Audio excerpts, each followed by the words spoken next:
I have a very simple assembly open here. It's called Plate A, and it's in the Introduction folder. And we're going to create a drawing from this assembly.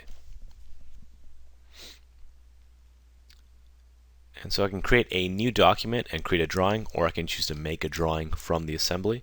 I'll go ahead and choose the Make Drawing from Assembly option. And within that folder, I've saved a drawing file with the same name. I'm going to go ahead and not open that file. And I'll choose the standard drawing template. Once I create that new document or new drawing, it's going to bring me into the sheet format / size options. And I can choose from a number of stock templates, create a custom sheet, or you can always upload your own if you have your own sheet formats. But I'll stick with the default for now. So the difference between using the new document and using the Make Drawing from Part option or Make Drawing from Assembly option is that you'll be brought into this view palette where you can drag in views directly from. Once you create your first view, this is going to ask you to create projected views if you want. And so everywhere you click in, you're going to create whatever view that you have dragged out.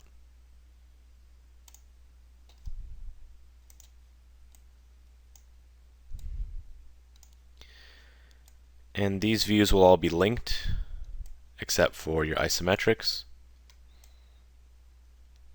horizontally or vertically, depending on how you set it up. And those are options you can change that I'll discuss in a later video. For each of these drawing views, when you click on them, you have several options that you can work with. We can change how these are displayed.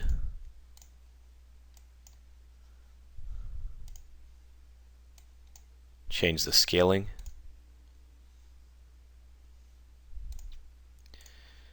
And also change the scale for the projected views if we want to have those on a different scale.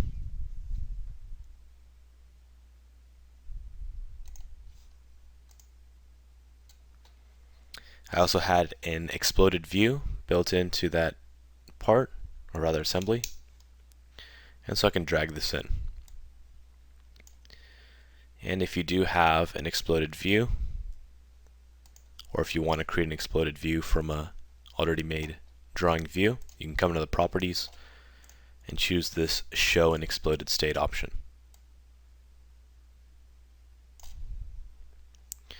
Within drawings, we have quite a few options for creating different views. For example, section views,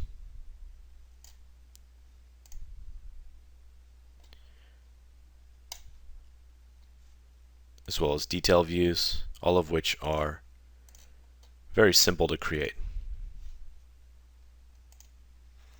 There's also quite a few annotations that there are to work with.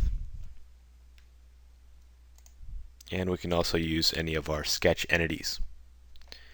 For example, if we wanted to pull off dimensions, we could use the Smart Dimension tool.